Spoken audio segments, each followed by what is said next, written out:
It's not recording yet? Bob, it's recording right now, Bob. Bob, Yay. Yay. Bob Odenkirk, what was your favorite part of Better Call Saul Season 2? Season 2? Watching Ray Seahorn kick ass.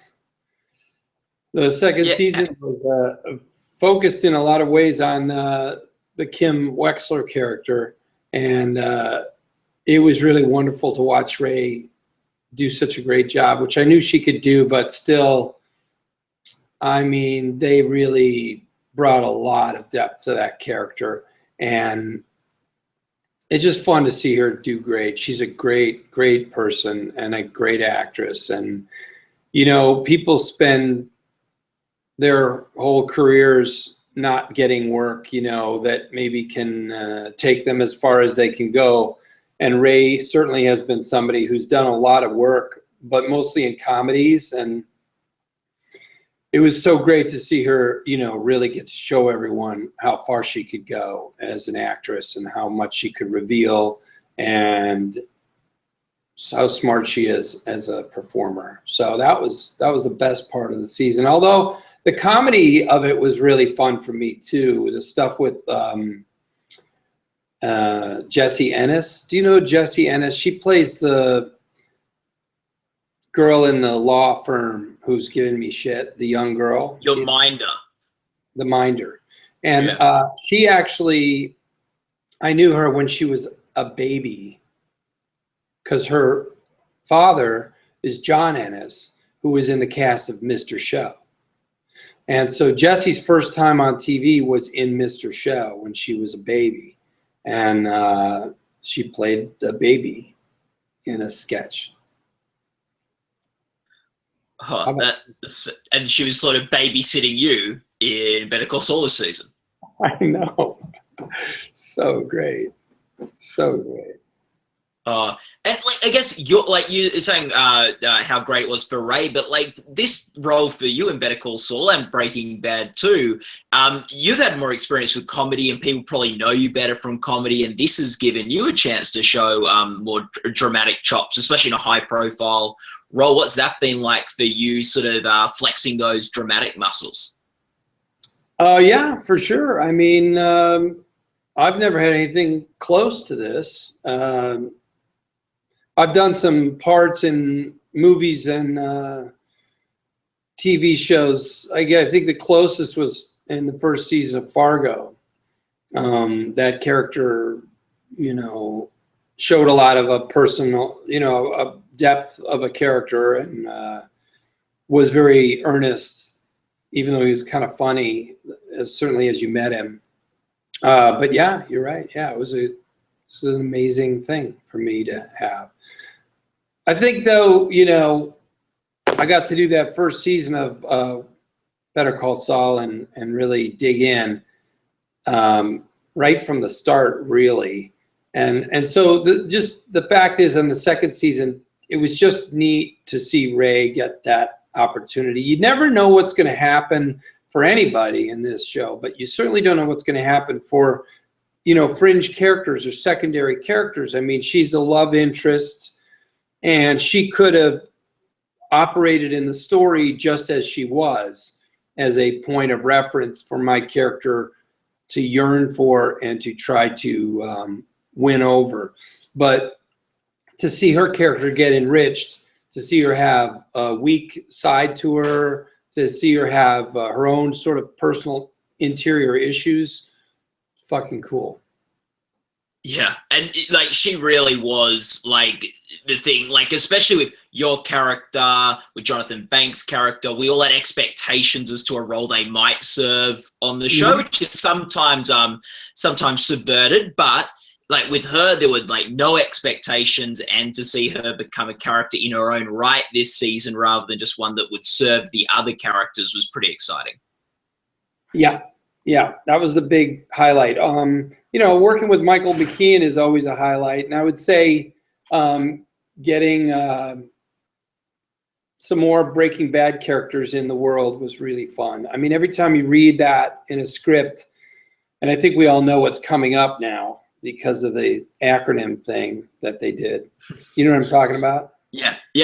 I mean, Gus. they feel kind of bad that they did that. They're usually better at their cryptography than that. But the puzzle wasn't too hard for people to figure out. Not only that, people figured it out before the season was even over. But so we get that to look forward to. I think it's great. I just love it every time I read Breaking Bad character is coming back to life in our universe. Yeah. Like, I guess talking about sort of the Breaking Bad universe, and the thing that one of the things I find interesting is that your character in Breaking Bad serves such a different role to what he does in Better Call Saul. In Breaking Bad, you were a character that in some ways brought light to a very dark show, who sort of was able to keep some and bring energy and a very comedic sort of energy. In this show, you're the sort of dramatic center in a lot of ways. Like, yeah, but I'm goofing around a lot. I mean, that scene with American flag, that's Rupert Holmes run, making this commercial in the old lady's house. There's so much fun. I'd say like every other show, I get kind of a pure comic scene, you know? Yeah, which is good. Like, it's good. Do you find those so fun when you get those comedic scenes? They're a relief. They're a relief, really. I mean, look, I love getting to play honestly. It's different for me. It's unique. It's a new thing, and I love it. But man, oh man, whenever there's a pure comic scene, I can exhale and just really be comfortable and have a good time, and it's great because the character is tortured in a lot of ways. I mean, Jimmy McGill is not going to win. I mean, he's not going to win in the effort that he's pursuing, which is, I guess we don't really know what will happen with Kim Wexler, although we can assume it probably doesn't go well. But certainly in his endeavor to win his brother's respect, that's not going to happen. And, so playing a guy who's fighting a losing battle it can wear you down, you have to believe in every moment the way the character believes in it. Anyway, the comedy scenes are, they're great fun for me. And I love them when I see them. And like I said, it's about every other episode, maybe every third. There's just a purely comic moment or even a whole scene. Yeah, and there's a truth to those scenes too, and a reality. And like, as a very tortured character, that those sorts of things can help you deal with life and not make yourself just constantly tortured. Yeah, I also think they show the character kind of in a weird way. He's winning for a little bit. He's good at that, and it makes him feel good to pull something off or trick someone. And so because he's good at that, he feels good. The way I enjoy doing the scene for my own personal reasons, because I like comedy, I think the character, it's a positive scene for him when he gets to run a game on somebody.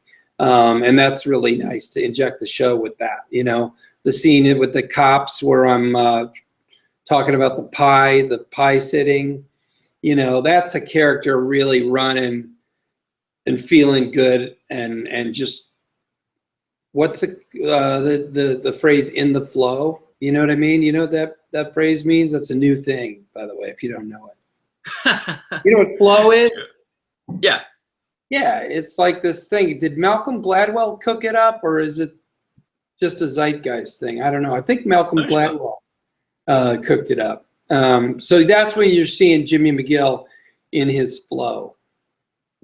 And in many ways, like, Breaking Bad was a very tortured show, and Jimmy was able to provide relief from that and make it not a completely, Saul could make that not a completely depressing show. When did you realize that Saul or Jimmy could stand as his, could anchor a whole show and not just be that comic relief character? I would say somewhere around the middle of the first season, when it was, I didn't realize anything until it was on the air. I mean, I just went down there and did my best and took a run at it and tried to make an honest effort and kind of give myself over to it, you know, kind of surrender to the amount of work and the complexity of the character. But as far as did I know it would work? I mean, honestly, I didn't know it would work ever. And I would say somewhere around the middle of the first season, I got the feeling that people were liking this guy a lot and buying into the approach that Peter and Vince were taking. But look, everything was a big old gamble all the way, you know, until somewhere in the middle of the first season. I mean, it was nice that the pilot episode, the first episode, got such a warm response, you know, relatively warm response. I mean, pretty great, actually. But I still didn't trust it, you know. I mean, I feel like right now it feels like we've established a different rhythm. We've established a different tone. We've got a lot of characters that people like. They're involved in their stories. They have sympathy for Jimmy, and they understand all the things that are pulling at him. And now we're on solid ground. But really, until the middle of the first season, I didn't know what the hell would happen. We could have just, I mean, I did my best, but I didn't know. Yeah. For me, it was like, as a viewer, it was almost in the final season of Breaking Bad when Jesse has the gun to you. Oh, yeah. And how great. Yeah. And holy shit, Aaron Paul was so great in that, man. He was just on fire. And look, I've gotten to play now scenes with some of the greatest actors with the most commitment and just total craft and love for what they're doing. Aaron Paul in that scene that you just mentioned, Bryan Cranston in nearly every scene we did, but certainly the stuff where we got the bag of money out, and Michael McKean, and Banks is always amazing. And I think with John Banks and I, the great thing is we don't have to pour energy into those moments. Those two characters are like magnets with opposite poles, and that energy is right there all the time. McKean, though, those scenes with McKean are, I think, my favorite of Better Call Saul. It was that scene with Jesse where I sort of realized how much I cared about your character. Oh, like, wow. The stakes were real. And like, that's when I realized, oh, he's not just the goofy lawyer guy, he's someone I care about and could watch a whole show about. Yeah. Well, that's interesting. I mean, one of the things that Vince Gilligan and Peter Gould and I talked about when we sat down to discuss a possibility of a show was, is this character likable enough? I mean, and everyone agreed that you'd have to meet him, you'd have to see other sides of him. He'd have to become more dimensional to really care about him, because he was entertaining and distracting in Breaking Bad, and he was the only character who for many seasons, a big chunk of the story was not under the threat of death.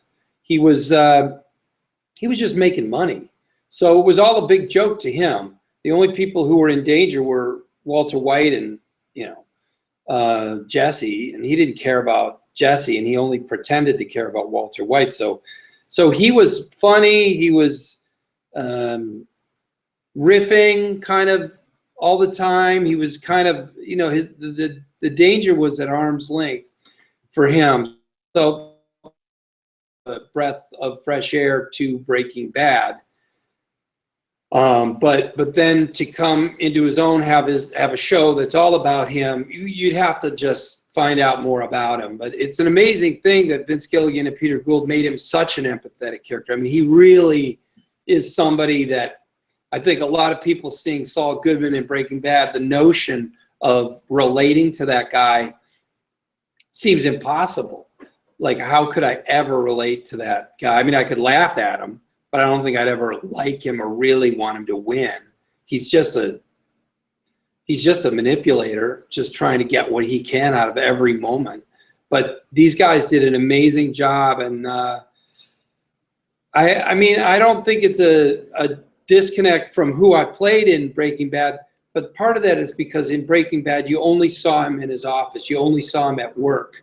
So that was just one small side of him. Yeah, and I think, although, like, I think the one relatable thing to Saul in Breaking Bad was who wouldn't want to set up like an office at a laser tag center, Yeah. like. Yeah, there was a sort of like funness to Saul, like, and like in that sort of like thing where he's looking for laser tag places and stuff. That's sort of like innocent fun to a degree, even though he's looking for a place to launder drugs.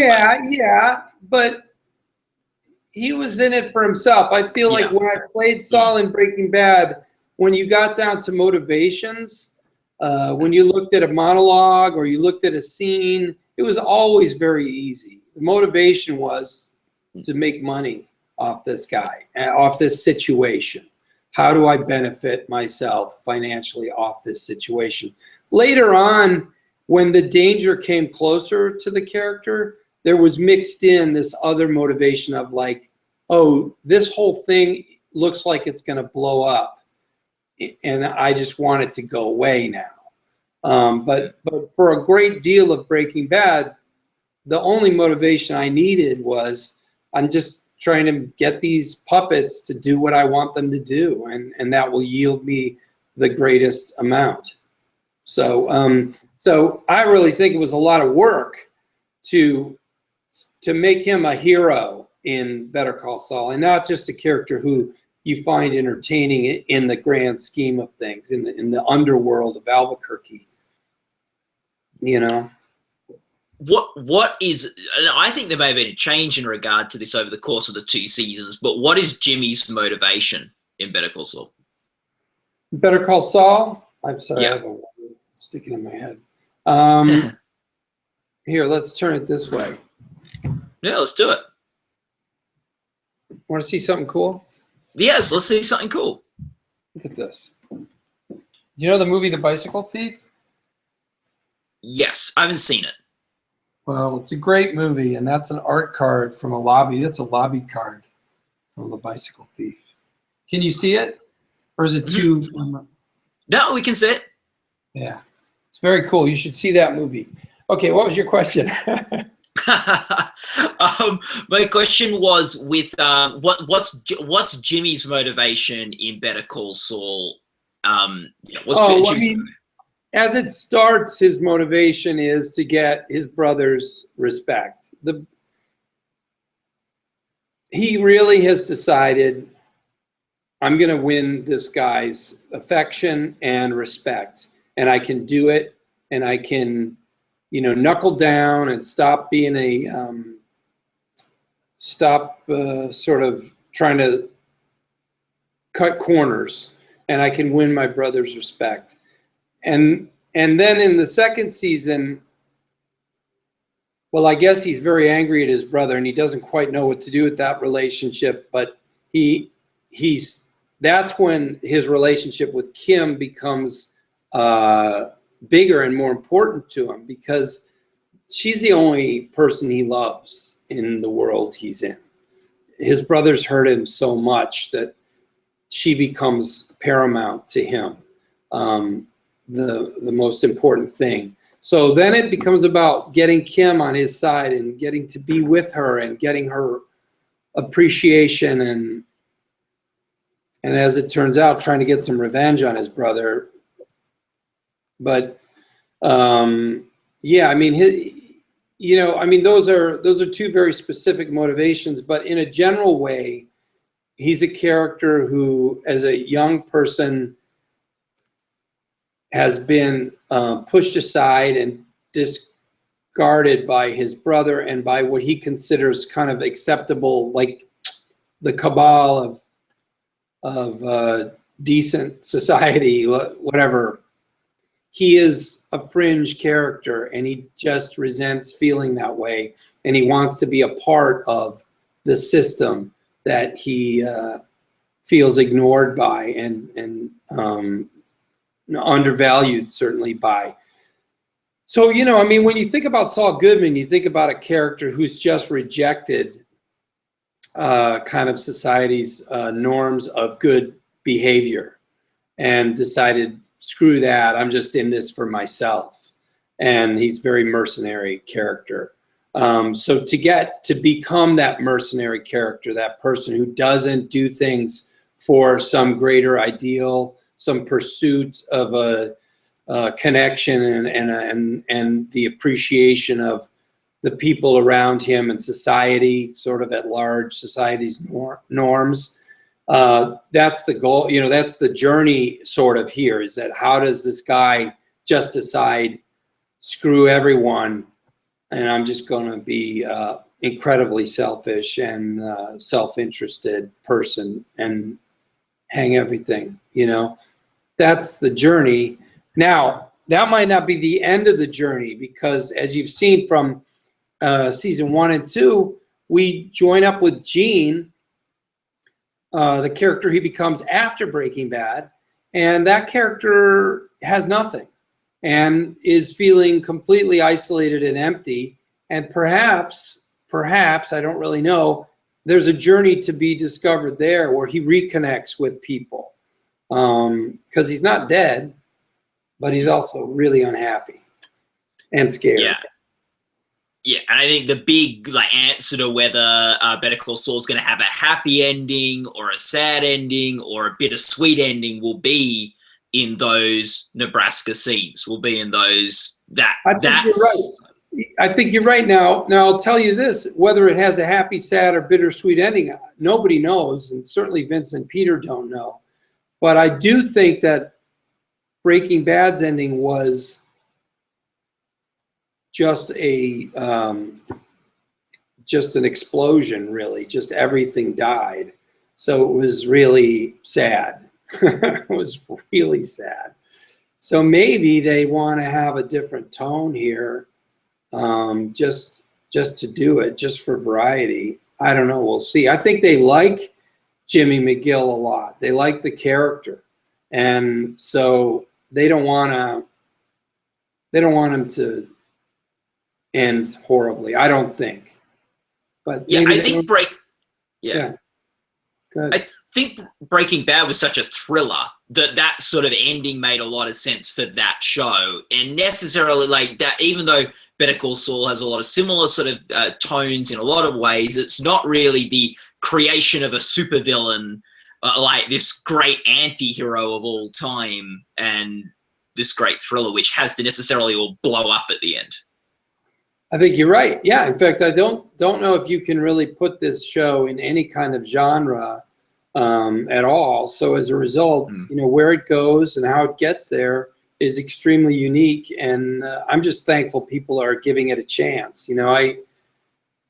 I knew people would sample it because so many people love Breaking Bad. So I knew people would tune in to the first episode in great number. But the fact that they showed patience for what we're trying to do and gave us the opportunity to kind of just go in a very unique way, that's just blows my mind, really. It really is one of those things where I feel like if you create shows, if you're a writer and you're watching this show, or if you're a network and you're watching Better Call Saul play for people around the world, you have to go, wow, maybe the audience is smarter than we thought. Maybe they're more patient than we thought. I mean, I just think it's a tribute to how patient and how closely people are willing to watch, especially these hour-long dramas, especially when they trust the creator like Vince Gilligan. I mean, the fact is Vince can get very macro, very close in on a character or a moment or a choice, but you trust him because he's got such a good sense of story that things matter. You get rewarded for paying attention to those little details and to those very mild turns in character, those very short journeys, and it all pays off. It all means something later, and so the audience understands that. If you watch it closely, you'll get rewarded for that.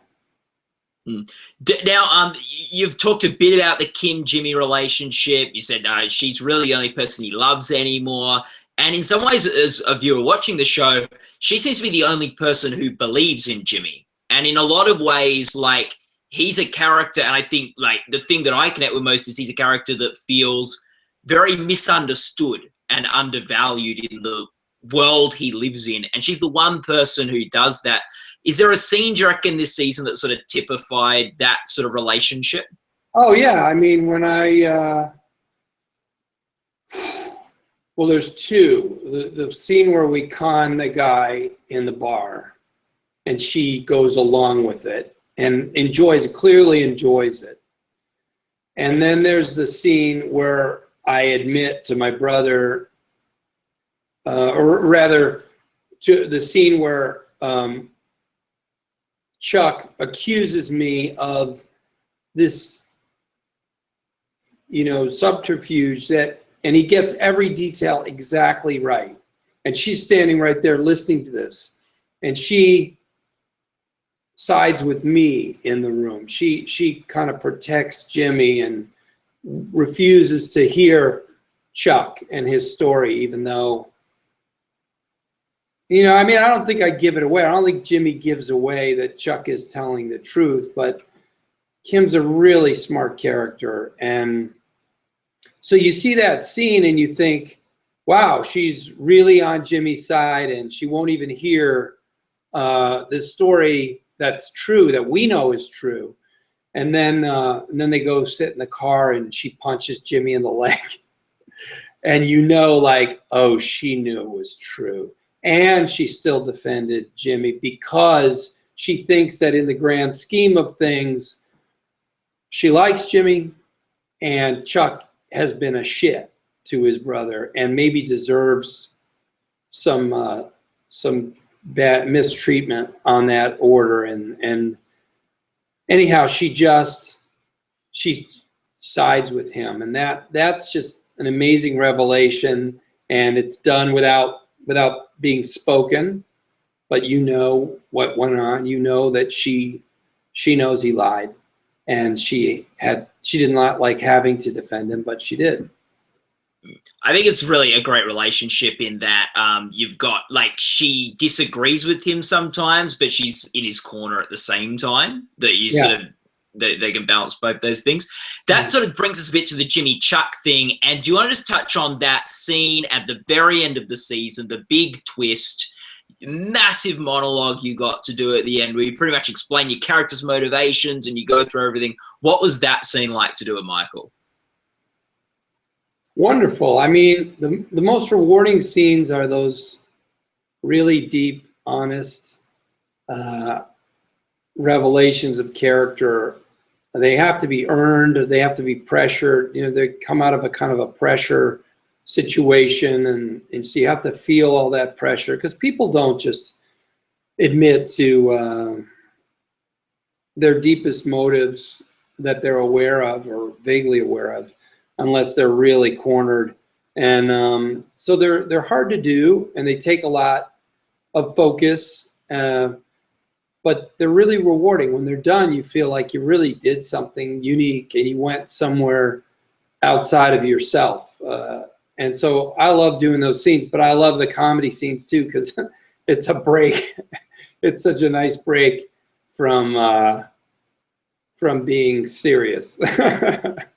Yeah, those scenes are great, man. I love a challenge. Listen, I feel like acting is really rewarding when it's hard to do, and otherwise it's a fun job, but not that rewarding. I'd say writing is more rewarding because it's always hard. Although with comedy, if you're writing with a couple other guys, you can have an awful lot of laughs.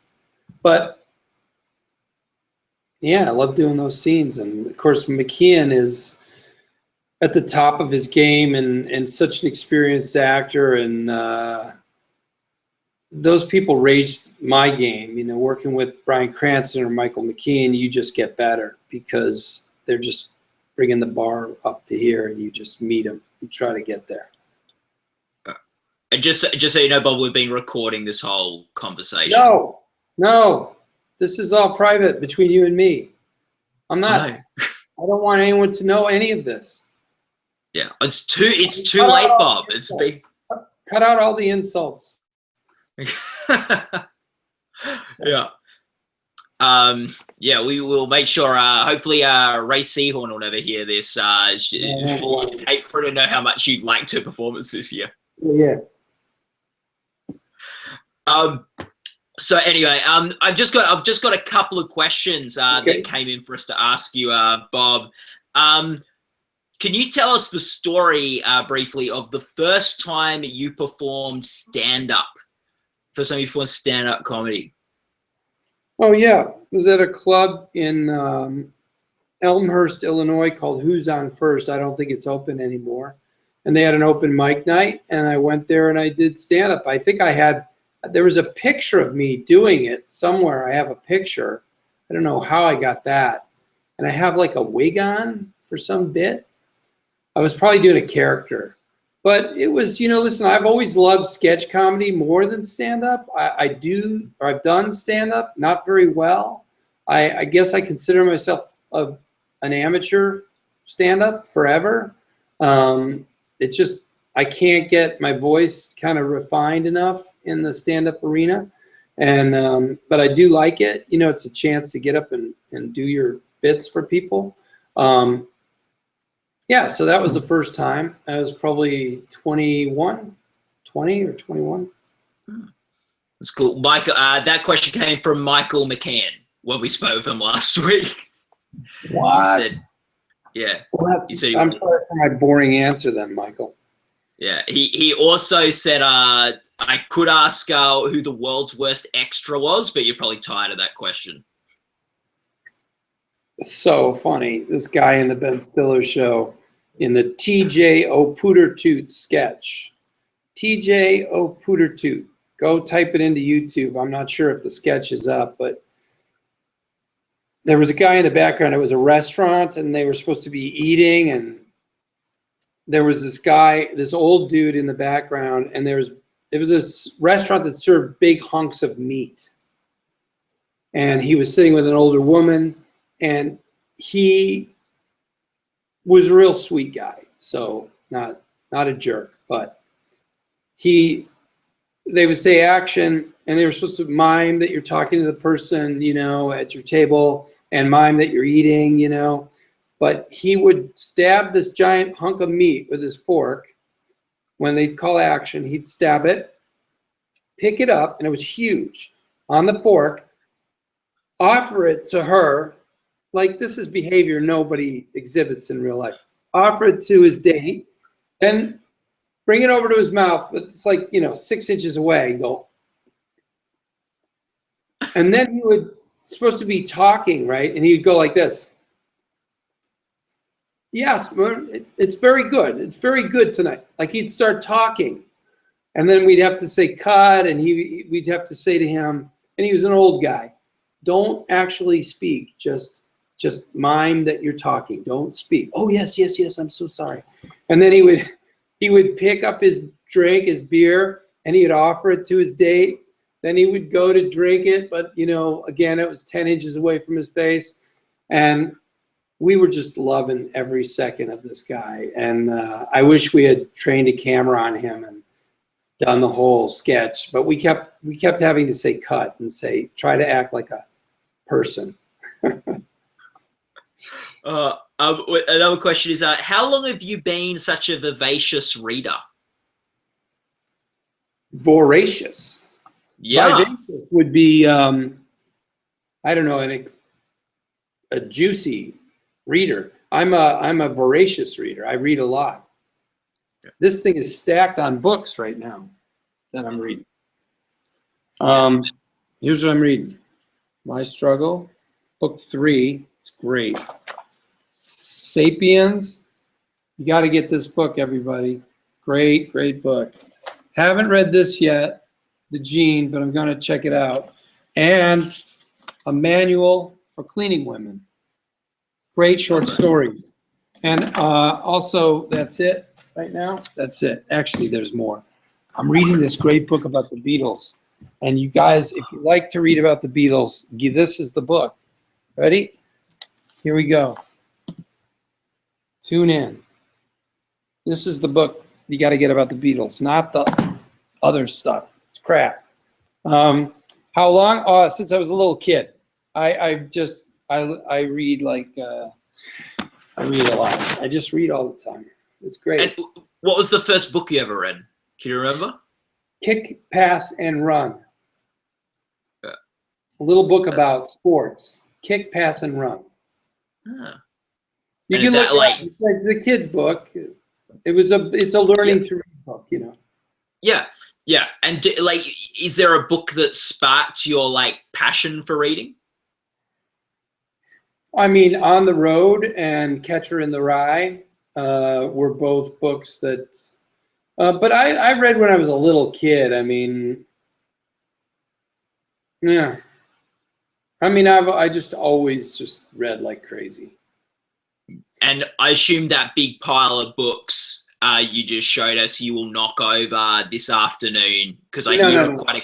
No, this Well, is sorry. actually taking me a long time, but I will actually knock over at least 3 of those books in some time period. There's no, when you read like I do, as much as I do, you know, I don't feel bad about setting a book aside. In fact, if I'm really loving a book, a lot of times I will set it aside and go, this is too good. I don't want it to end.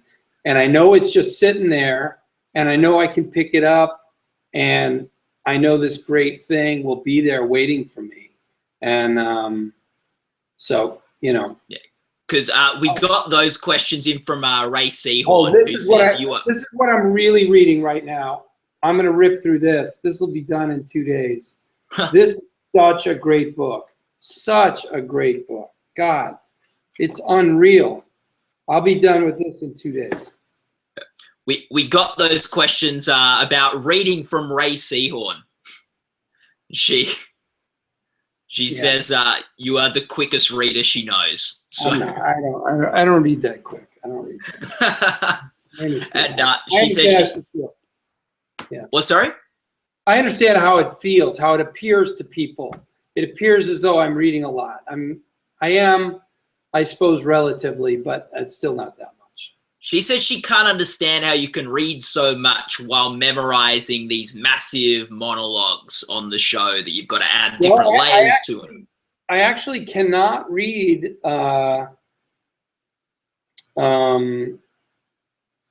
fiction when I'm doing the show. Nonfiction and things that are kind of more reportage. That's my dog. Reportage is readable because you don't have to keep, you know, a fictive world in your mind. You don't have to do that. It's based on the real world, and you can read a chapter at a time. Why is my dog barking? Hey, baby. Hold on. No barking. No barking. Chill out. Sorry. Yeah, no worries. Yeah. And we've got with and Ray says she's still got a pile of books on her bedside table. She's getting to them. All right. So hey Bob, thanks so much for talking with us. Better Call Saul. If you were to get nominated again for the Emmy this year, would you submit the season final? Would you submit another tape? I would submit the season final. Yeah. There's a scene where the scene where I tell him, look, you know, you got me and I did all that stuff. Please, let's just stop attacking each other. Right? It's a good scene. I think that there was one other scene early in the season that also was tempting for me to show people for the scenes that I did that were challenging and stuff. But, you know, look, I'm honored to be considered. I hope that Michael McKean gets considered. I feel like somehow in a weird way, everyone's appreciating what he's done, but he's getting a little overlooked in a weird way. I think he's done so much. Somehow people go, oh, Michael, okay. But like, he's doing amazing work. Like, I think it's maybe the best work. I mean, Ray should get some notice from this season for sure. Yeah. How cool would it be? I don't think anybody's beaten Michael right now for hitting high notes. Yeah. What's that moment you were talking about earlier in the season that you tempted to show them? Well, let's see. It was in the second episode. I'm not going to remember it. Okay. That's sorry. Okay. That's okay, Bob.